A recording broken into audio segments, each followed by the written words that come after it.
दोस्तों, शादी के बाद जाति प्रमाण पत्र एक बहुत बड़ी चुनौती बन जाती है महिलाओं के लिए।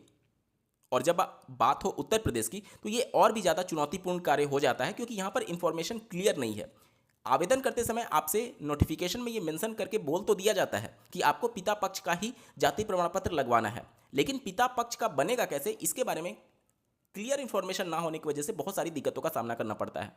आप लोग के बहुत ज़्यादा कमेंट के माध्यम से प्रश्न आ रहे हैं कि यूपी टेट में आवेदन करते समय मैंने अप्लाई किया था, वो फॉर्म रिजेक्ट हो गया जो कास्ट सर्टिफिकेट के लिए अप्लाई किया गया था। अब इस कंडीशन में हमें क्या करना चाहिए, या फिर अभी तो चलिए ये केवल पात्रता परीक्षा है, इन फ्यूचर जब भी शिक्षक भर्ती आएगी उसमें भी ये सारी दिक्कतों का सामना करना पड़ेगा। अभी तो चलिए थोड़ी सी सहूलियत ये है कि यूपी टेट में केवल ये मांगा गया है कि आवेदन की अंतिम तिथि से पहले का आपका कास्ट सर्टिफिकेट होना चाहिए, किस डेट के बाद का होना चाहिए वो मेंशन नहीं किया गया है। लेकिन उत्तर प्रदेश में ही अगर आप यूपी पुलिस एसआई का वैकेंसी देखेंगे या फिर कांस्टेबल की भर्ती देखेंगे तो उसमें क्लियर इन्फॉर्मेशन दिया गया रहता है कि ओबीसी का कास्ट सर्टिफिकेट 1 अप्रैल 2025 के बाद और आवेदन की तिथि से पहले का बना होना चाहिए, और ईडब्ल्यूएस के लिए भी यही कंडीशन होता है।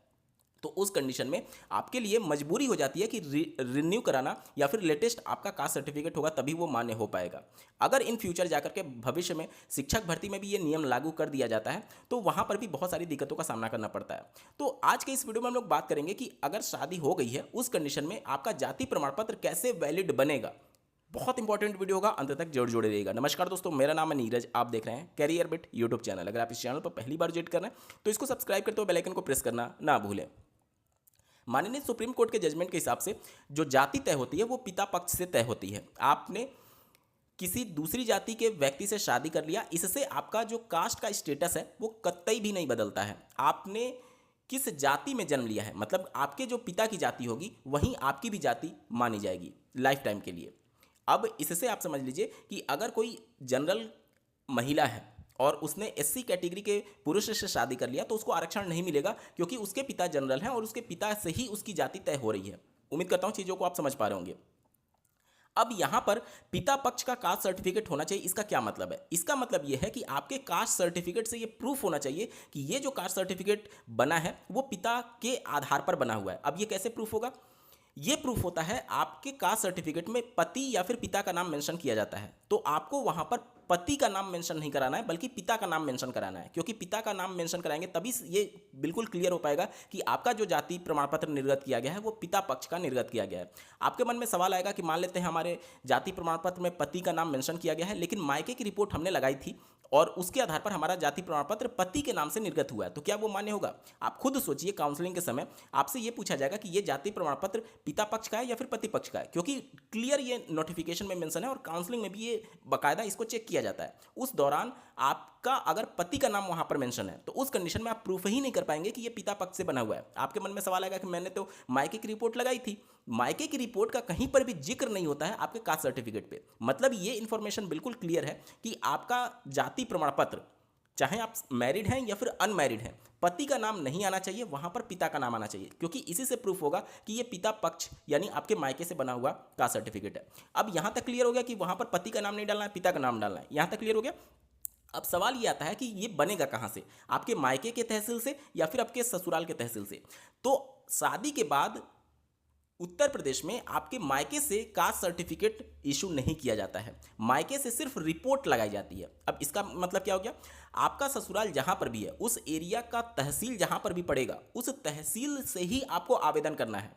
ध्यान से सुनिएगा, जब भी आप ऑनलाइन आवेदन करते हैं खुद से या फिर जन सेवा केंद्र के माध्यम से आवेदन कराते हैं, तो जिस भी तहसील में आपका ससुराल पड़ रहा है उसी तहसील में ही आपको आवेदन करना पड़ेगा ऑनलाइन। यहां तक क्लियर हो गया? और उसमें पति का नाम नहीं बल्कि अपने पिता का नाम डालना होगा। एड्रेस, आपके मन में सवाल आएगा कि एड्रेस हमें कहाँ का डालना है, तो एड्रेस अपने ससुराल का ही आपको डालना होता है। यहां तक क्लियर हो गया?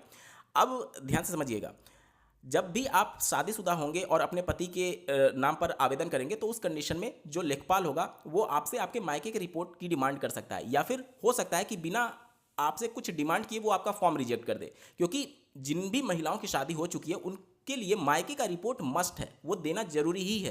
तो आवेदन करने से पहले आप अपने मायके के तहसील में जाना होगा और वहाँ एक फॉर्मेट मिलता है मायके की रिपोर्ट के नाम से, और उस फॉर्मेट में आपको अपना फोटो, रिसेंट फोटो पेस्ट करना होगा। इसके अलावा आप अपने डिटेल्स को सबमिट करेंगे और वहाँ का लेखपाल उसको क्रॉस वेरीफाई करके उस पर अपना सिग्नेचर मोहर और तहसीलदार अपना सिग्नेचर मोहर कर देगा। इससे ये क्लियर होगा कि आपके मायके से आपने रिपोर्ट लगवा दी है कि आप इस जाति से बिलोंग करते हैं और आपके पिता भी इस जाति से बिलोंग करते हैं। उस कंडीशन में वो रिपोर्ट आप जब ऑनलाइन डॉक्यूमेंट अपलोड करते हैं, क्योंकि जब आप डॉक्यूमेंट वाले सेक्शन में जाएंगे तो उसमें आपका स्वप्रमाणित घोषणा पत्र, इसके अलावा पार्षद की कॉपी मांगा जाता है, वो सभी नहीं है तो अगर आपका पहले से बना हुआ है तो उसके बेस पर भी बन जाता है। इसके अलावा आपको आधार कार्ड अपलोड करना होता है और अन्य के ऑप्शन आते हैं, तो अन्य वाला सेलेक्ट करके वहाँ पर आपको अपने मायके की रिपोर्ट लगवानी होती है। यहाँ तक क्लियर हो गया? तो आपके कास्ट सर्टिफिकेट में नाम जो होगा वो आपके पति का नहीं आएगा बल्कि पिता का आएगा, और एड्रेस जो होगा वो आपके ससुराल का आएगा। उस फॉर्मेट में ये क्लियर मेंशन होता है जो मायके की रिपोर्ट लगाई जाती है कि इनकी शादी इस वर्ष में हुई थी और इनका वर्तमान पता ये है, ठीक है। और मायके की रिपोर्ट से ये प्रूफ होता है कि आपके पिता इस जाति से हैं और उसी जाति के आधार पर आपकी जाति तय हो रही है माननीय सुप्रीम कोर्ट के जजमेंट के हिसाब से। ये पूरा सही तरीका है जाति प्रमाण पत्र निर्गत करवाने का शादीशुदा महिलाओं के लिए। यहाँ तक क्लियर हो गया? अब अगर आपके पति के नाम से आपका जाति प्रमाण पत्र निर्गत किया गया है तो वो चूंकि ये प्रूफ नहीं कर पा रहा है कि आपका ये जाति आपके पिता से तय हो रही है या फिर पति से तय हो रही है, क्योंकि आपके पति से अगर जाति तय हो रही है तो वो वैलिड नहीं है माननीय सुप्रीम कोर्ट के जजमेंट के हिसाब से। पहले ये चीज़ें मान ली जाती थी लेकिन अब स्ट्रिक्टली इसको रिफ्यूज कर दिया जाता है काउंसलिंग के समय। तो आपको अपने पति का नाम नहीं डलवाना है बल्कि पिता का नाम ही डलवाना पड़ेगा वहां पर, क्योंकि पिता का नाम डलवाएंगे तभी ये क्लियर होगा कि ये पिता पक्ष का है, और एड्रेस अपने पति का डलवाना होगा। अब बहुत सारे अभ्यर्थियों के मन में ये प्रश्न आता है कि हमारे आधार में ससुराल का एड्रेस आ गया है या फिर मायके का एड्रेस आ गया है। देखिए, आपके आधार का जो एड्रेस होता है वो आपके निवास का प्रूफ नहीं है। आप अपना निवास प्रमाण पत्र उत्तर प्रदेश में अपने पति के बिहाफ पर बनवा सकते हैं और उसके आधार पर वो चीज़ें डिसाइड होती हैं। आपके एड्रेस आधार कार्ड में कहाँ का मेंशन है उसे कोई लेना देना नहीं है। क्यों? क्योंकि उसे करेस्पॉन्डेंस एड्रेस में भी बदला जा सकता है, वो जरूरी नहीं है कि आपका परमानेंट ही हो।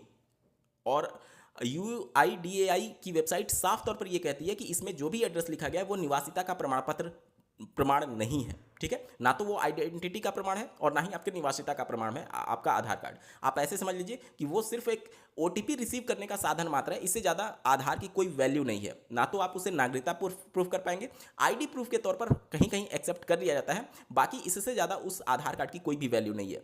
अब लेखपाल बार बार कहते हैं कि आपके आधार कार्ड में यहाँ का एड्रेस लिखा गया, वहाँ का एड्रेस लिखा गया। एक्चुअली में उनको इन्फॉर्मेशन ही नहीं होती है। सही से अगर मैं बताऊं तो बिना इन्फॉर्मेशन के वो चीज़ों को रिजेक्ट कर देते हैं। तो आपको उनको क्लियर बताना होगा कि माननीय सुप्रीम कोर्ट के जजमेंट के हिसाब से आपके पति के तरफ से नहीं बल्कि पिता के पक्ष का बनवाना है, और पिता के पक्ष का तभी प्रूफ हो पाएगा जब आप अपने पति का नाम नहीं बल्कि अपने पिता का नाम डालेंगे, और एड्रेस अपने पति का आपको डालना पड़ेगा, ठीक है। और मायके से रिपोर्ट लगवा करके उसकी हार्ड कॉपी आपके पास रहेगी और उसकी सॉफ्ट कॉपी आप अपलोड कर देंगे।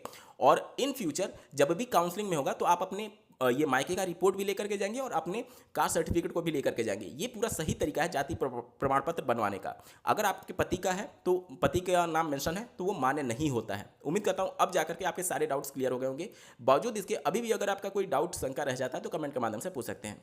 आज के वीडियो में बस इतना ही। ऐसे ही महत्वपूर्ण अपडेट के लिए चैनल को सब्सक्राइब करना ना भूलें। इस वीडियो को देखने के लिए आपका बहुत बहुत धन्यवाद। भगवान करे आपका दिन शुभ हो।